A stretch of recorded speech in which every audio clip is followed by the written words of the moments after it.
Hello students, हम लोग differential geometry के सेकंड लेक्चर पे आ गए हैं। और बेटा ये जो क्वेश्चन हम लोग लास्ट वाली वीडियो में कर रहे थे वही लिखा हुआ है ये।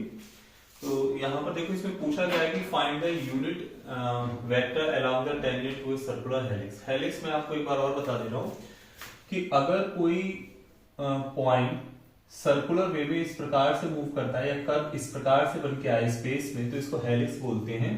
और हेलिक्स की जो रेंज है उसमें हम जैसे टी वेरिएबल आपका अगर हम माने तो फिक्स पॉइंट टी नॉट से टी नॉट प्लस 2 पाई तक आपका ये इसका हेलिक्स की रेंज होती है। या हम इसको 0 से 2 पाई भी ले सकते हैं, ठीक है, ऐसे भी ले सकते हैं इसको 0 से 2 पाई।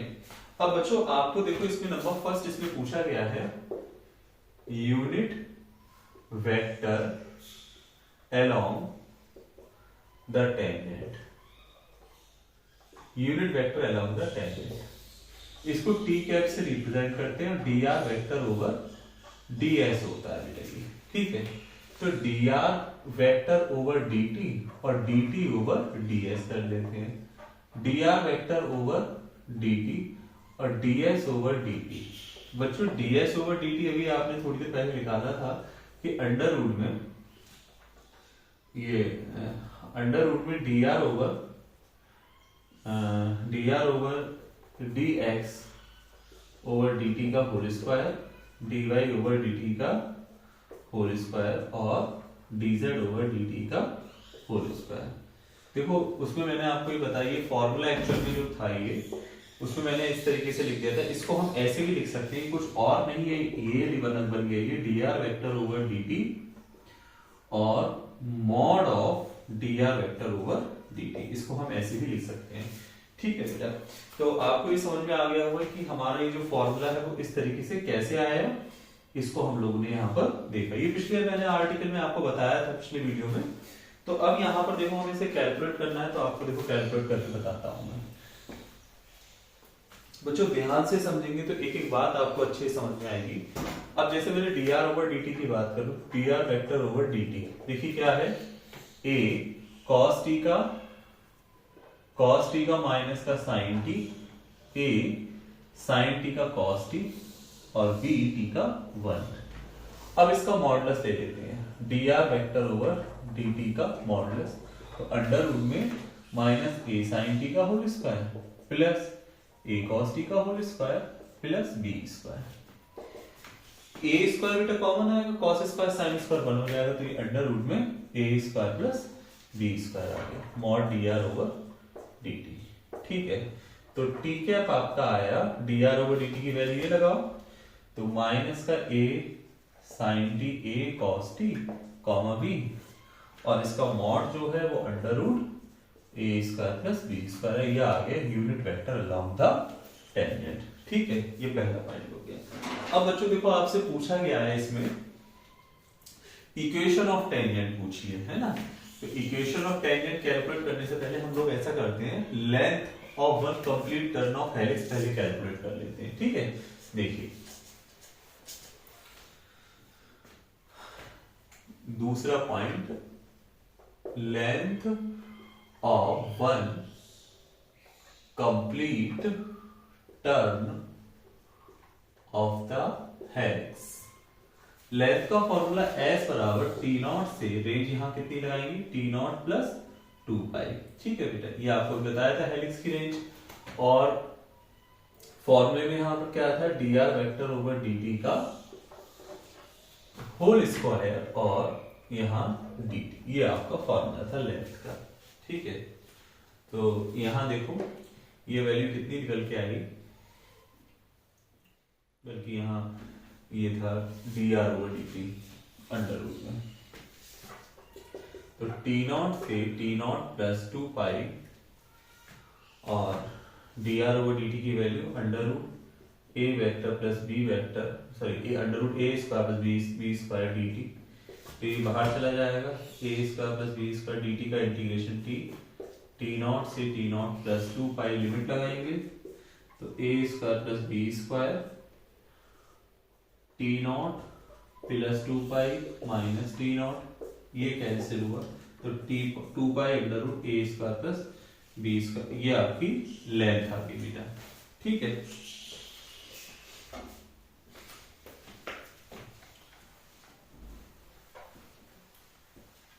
अब इसमें आपसे इक्वेशन ऑफ टेंजेंट और कहा गया है, इक्वेशन ऑफ टेंजेंट भी कैलकुलेट कर दे रहे हैं।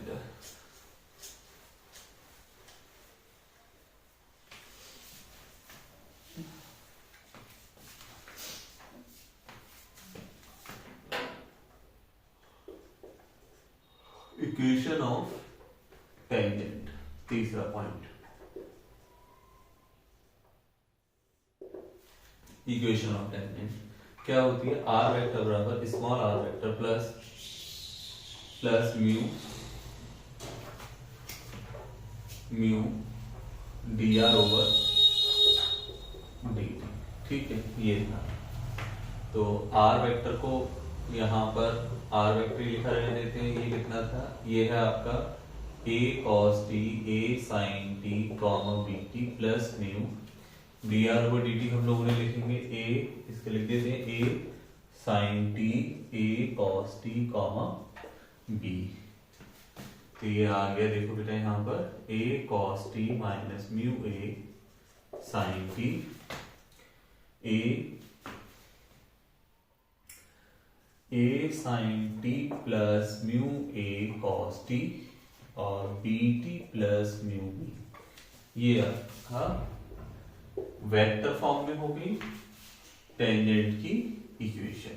अब कार्टेशियन फॉर्म में देखो क्या होती है, कार्टेशियन फॉर्म में होती है x minus small x upon d x over D t, y minus small y upon d Y over D T, और z minus small z upon d Z over D T. ठीक है। अब बच्चों ये जो हमारा d are over D t था कितना, माइनस का a sine t a cos t और b, ये actual d x over D t है, ये d Y over D t है, और ये D Z over D t है बेटा। ठीक है। और स्मॉल एक्स वाई जेड आपकी पॉइंट है, स्मॉल एक्स वाई जेड। तो यहां देखो कार्टेशियन फॉर्म में हम ऐसे देख सकते हैं x capital X minus a cos t upon dx over dt minus का a sin t, y minus small y value a sin t upon a cos t, यहां से dy ओवर dt, और z minus bt upon b। तो ये मेरे पास Cartesian form में equation आ गई tangent की बेटा।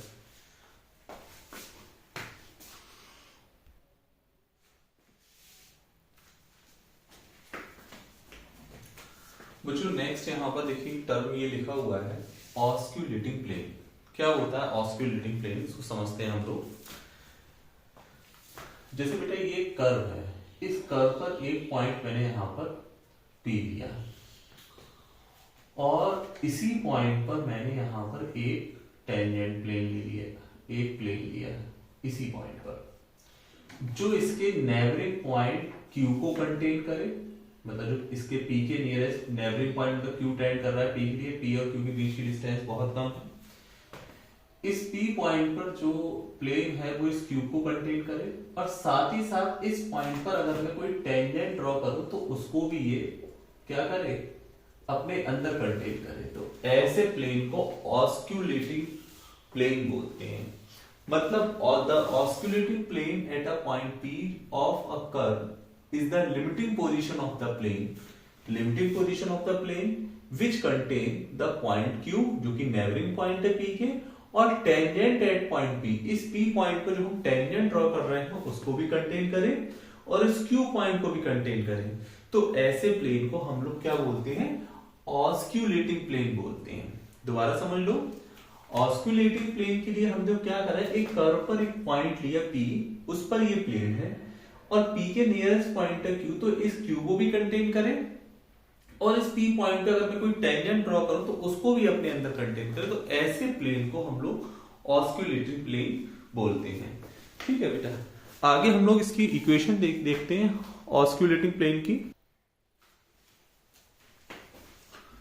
बेटा इक्वेशन ऑफ ऑस्क्यूलेटिंग प्लेन हम लोग देख रहे हैं। देखो ये हमने बेटा एक प्लेन लिया,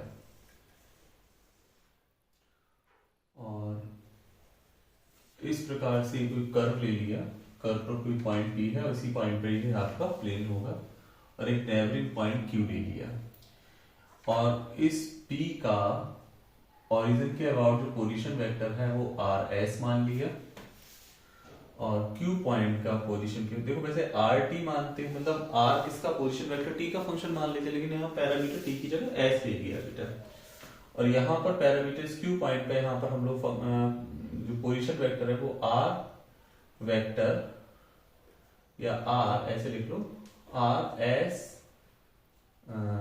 RS प्लस डेल्टा S करके लिखा, मतलब S जो है पैरामीटर की तरह काम कर रहा है, और इस P पॉइंट पर जो टेंजेंट है इसका यूनिट वेक्टर T कैप ले दिया। ठीक, क्योंकि आप जानते हैं ऑसिलेटिंग प्लेन में P पॉइंट का नेबरिंग पॉइंट Q और टेंजेंट P पॉइंट पर ये सब इसी प्लेन में लाई करते हैं। तो अब यहां पर देखो एक पॉइंट मैंने जनरल पॉइंट यहां पर T लिया और इसका पोजीशन वेक्टर बेटा R मान लिया। तो let the equation of the curve be R is equal to R vector is equal to function of T, ऐसे मान लिया। ठीक है, function of S T S लिया हमने पैरामीटर, और यहां पर हमने माना let the position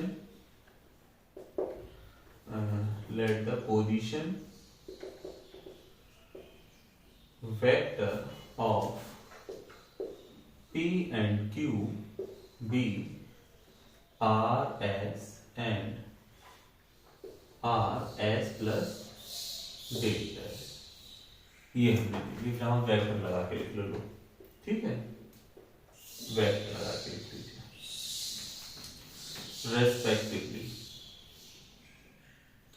and let capital T be any journal point on the curve, curve पर कोई एक जर्नल पॉइंट ले लिया यहाँ पर, सच दैट कि जो पोजीशन वेक्टर है इसका OT का वो R वेक्टर ले लिया।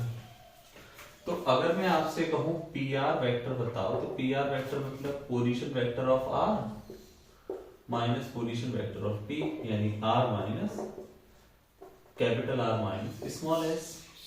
ठीक, और अगर मैं आपसे कहूं PQ बताइए, तो PQ वेक्टर हो जाएगा Q का पोजीशन वेक्टर माइनस P का पोजीशन वेक्टर, यानी Q का पोजीशन वेक्टर ये है R S plus delta S minus का R S। ठीक है बेटा, ये हमने इस प्रकार से इसको लिख दिया। ठीक है, अब क्या करिए, यहां पर इसको टेलर थ्योरम से अगर मैं एक्सपेंड करूं बाय टेलर थ्योरम, तो क्या होती है टेलर थ्योरम, पहले साइड से बता रही थी कि अगर fx प्लस h है तो fx plus h f dash x upon factorial 1 h square upon factorial 2 f double dash x and so on. ठीक है, तो यहाँ पर बेटा इसको x मान लो और इसको h मान लो। ठीक, तो यहाँ देखिए अगर मैं फॉर्मूला लगाऊंगा टेलर थ्योरम से, तो ऐसे लगेगा r function of s plus h upon factorial 1 और फैक्टोरियल 1, यहाँ f डैश मतलब r vector dash s plus delta s का whole square upon factorial 2 r double dash s and so on minus का r s vector. ठीक है बेटा, r s vector, तो ये PQ वेक्टर हम निकाल रहे हैं। तो बेटा यहाँ पर आप देख सकते हैं कि ये इससे कैंसिल हो जाएगा, यानी इसका मतलब PQ वेक्टर आपको मिलेगा delta S over factorial 1 R vector dash S plus DS upon factorial 2 का whole square R double dash S and so on. ठीक है बेटा, ये वैल्यू हो गई।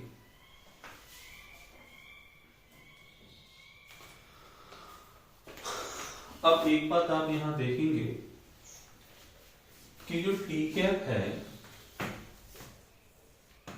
Hair, t cap is the unit vector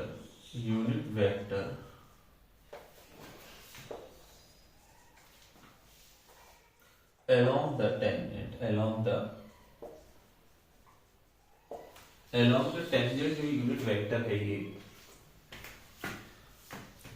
ये यूनिट वेक्टर इस plane में होगा, PQ भी इस प्लेन में होगा, PT भी इस प्लेन में है।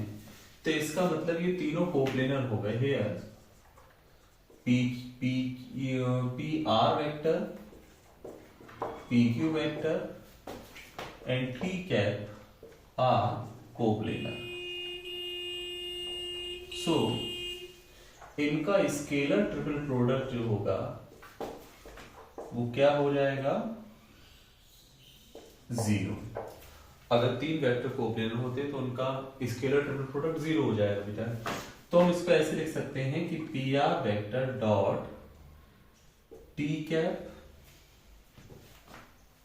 डॉट PQ वेक्टर और क्रॉस T कैप बराबर 0। ये मिल गया आपको, ठीक है। अब देखो इधर का आपका मिटा देते हैं, ये देखो क्या लिखा,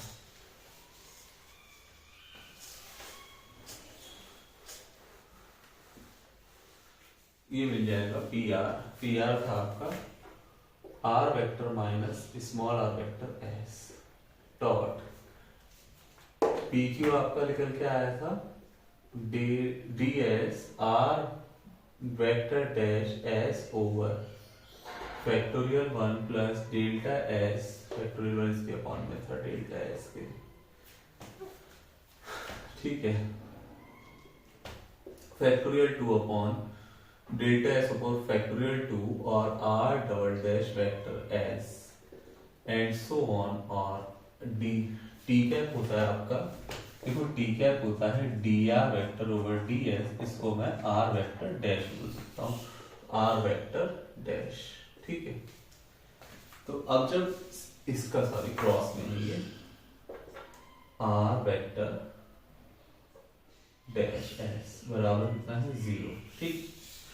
तो अगर R वेक्टर का R वेक्टर के साथ क्रॉस लिया जाएगा, देखो सेम वेक्टर का सेम वेक्टर के साथ क्रॉस 0 होता है, इसलिए R vector dash cross R vector dash ये 0 हो जाएगा, ठीक है। तो ये दोनों 0 हो गए। तो R vector minus R vector S ये एक साथ dot DS factorial 1 R vector dash S cross R vector dash S, ठीक है। इधर का हटा देते बेटा, है ना, ये तो सब आप लोग लिख चुके होंगे।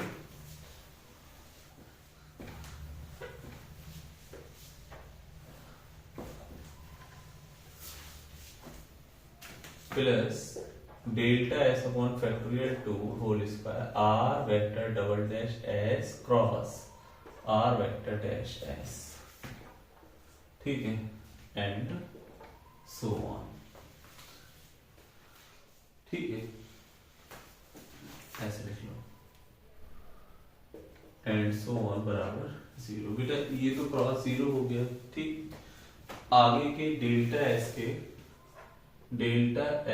के जो निगलेक्ट कर देंगे, हायर पावर्स के जितने आ रहे हैं पावर ऑफ टर्म्स, तो जब हायर पावर्स को निगलेक्ट करेंगे तो ये वाले टर्म्स में क्या बचेंगे, R vector minus R vector S dot ये 0 हुआ, डेल्टा S का whole square upon factorial 2 R double dash S R dash S, higher सबको निगलेक्ट कर दिया।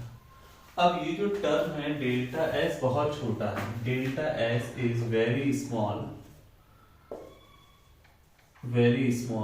तो हम यहाँ पर डेल्टा S अपॉन फैक्टोरियल 2 केवल इस टर्म को यहाँ पर निगलेक्ट कर देते हैं, निगलेक्टिंग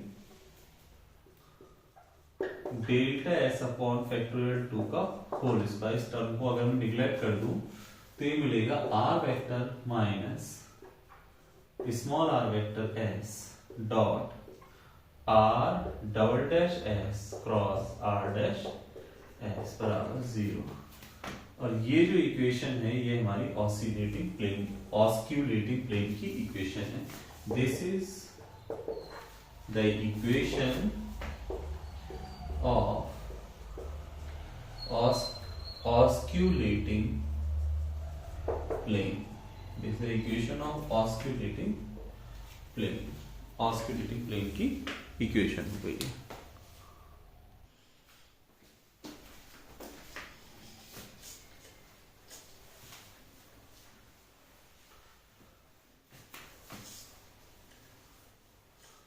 इसको देखो बेटा, ऐसे भी हम लोग समझ सकते हैं।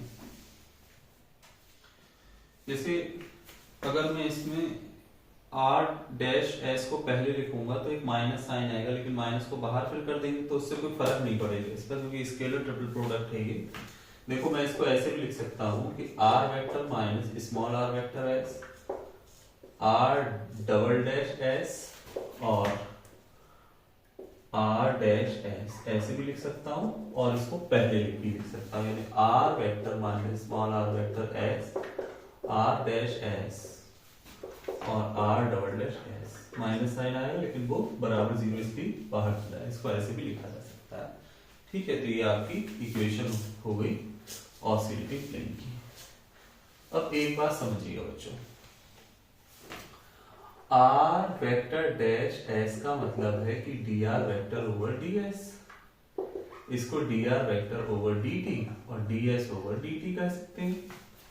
ऐसे समझो, D R vector over D T और D T over D S कह दो, तो ये आर वेक्टर डॉट हो गया और ये एस डॉट हो गया। ठीक है, तो अगर मैं इसको नीचे ले आएंगे तो D R vector over D T और upon D S over D T ऐसे लिख सकते हैं, तो इसको डॉट लगा के लिख लिया। ठीक है, तो आर वेक्टर डैश एस, अगर r vector double dash s निकालेंगे तो डी ओवर डी टी करना पड़ेगा ना बेटा इसका, r vector dot over s dot का, तो डिनोमिनेटर का होल स्क्वायर आएगा, डिनोमिनेटर एस डॉट एस ही रहेगा। ऊपर वाले को डिफरेंशिएट करेंगे टी के रिस्पेक्ट में, सॉरी एस के रिस्पेक्ट में। जब दोबारा डिफरेंशिएट करेंगे ये एस के रिस्पेक्ट में होगा, जिसको हम एक मिनट दोबारा डिफरेंशिएट करेंगे तब एस डबल डैश तब होगा जब आप एस के रिस्पेक्ट में डिफरेंशिएट करेंगे। इसको ऐसे लिख लो, D over D T R dot S, R dot और एस डॉट, ऊपर वेक्टर नहीं है इसके, और D T over D S, इसको अलग से लिखिए। D T over D S को इसको डिफरेंशिएट करो, S dot square S dot are double dot R dot और एस डबल डॉट। ठीक है, और ये बन गया 1 upon D S over D T, और D S over D T फिर एस डॉट लिख सकते हैं। यानी इसका मतलब देखो ये इक्वेशन तो हो चुकी है, एक्स्ट्रा काम आपको बताता रहा हूँ, एनदर फॉर्म बता रहा हूँ। ठीक है, तो ये आर डबल डैश एस बराबर S dot are double dot minus are dot S double dot और 1 अपॉन एस डॉट और एस डॉट स्क्वायर। ठीक है, अब अगर मान लो मैं इसकी वैल्यू यहां लगा दूं तो equation of osculating plane in general parameter T क्या होगी, देखो R vector minus small are vector T, ठीक, डॉट, अब आर डॉट एस का मतलब हो गया R vector O R dot S dot. ठीक है बेटा, इसके प्लेस पर ये लगा दिए और क्रॉस इसके प्लेस पर S dot are double dot vector minus R dot vector S double dot upon S dot Q. बराबर 0। अब बेटा जब हम इसके साथ इसका डॉट प्रोडक्ट लेंगे ना, तो r vector minus s r capital r vector minus small are vector t dot, अब डॉट प्रोडक्ट देखो सेम अलग अलग के साथ लेंगे तो ये देखो एस डॉट से एस डॉट कटेगा, तो ये r dot cross are double dot vector और नीचे ये एस डॉट क्यूब बन गया माइनस, अब आर वेक्टर का डॉट आर वेक्टर के साथ सेम के साथ 0 हो जाएगा, तो इसका मतलब अब ये एस क्यूब से पूरे को मल्टीप्लाई करते हैं तो एस क्यूब कैंसिल होगा, है ना, मल्टीप्लाई में है, तो are vector minus R T dot R dot cross are double dot बराबर 0। इसको ऐसे लिख लो R vector minus small are vector R dot और आर डबल डॉट वेक्टर, यह capital R minus small are vector T D are over D T vector D two R over D T vector. तो ये equation हो गई equation of oscillating plane, general parameter T के terms में लिखा है। तो इस पर एक हम लोग क्वेश्चन देख लेते हैं ऑसिलेटिंग प्लेन की, ये जो इक्वेशन होगी इसको हमको याद रखना है, ठीक है। तो इस पर एक क्वेश्चन देखते हैं बच्चों।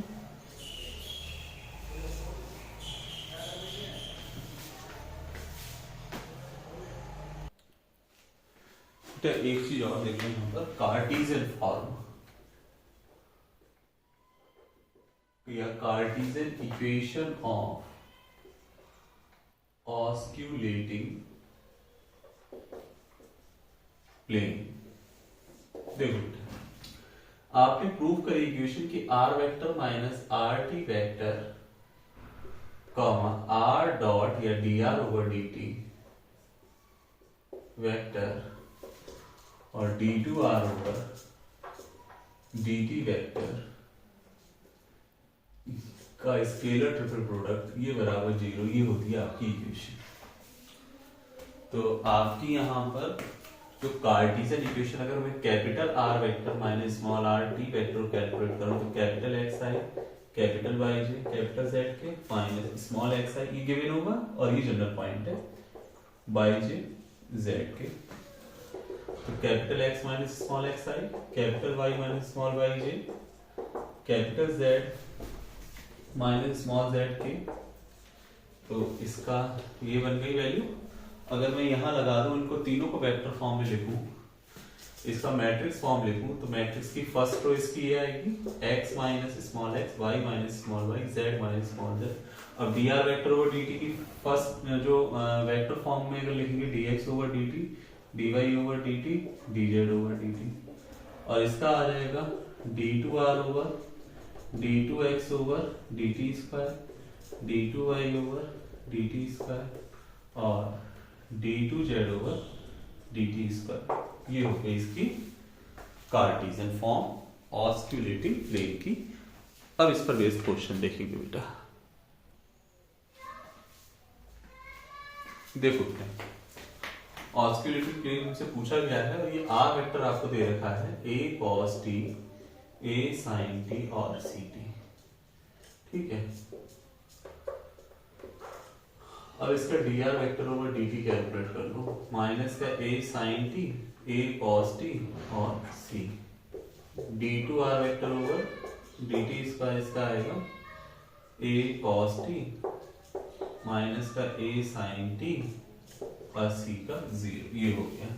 तो एक्चुअल में ये आपका dx ओवर dt, ये dy ओवर dt और ये dz ओवर dt, और ये जो है वो d2x over dt square component है इसके d2y ओवर dt स्क्वायर और d2z ओवर dt स्क्वायर। तो equation of osculating plane is x minus ये स्मॉल x y और z a cos t y minus a sin t z minus c t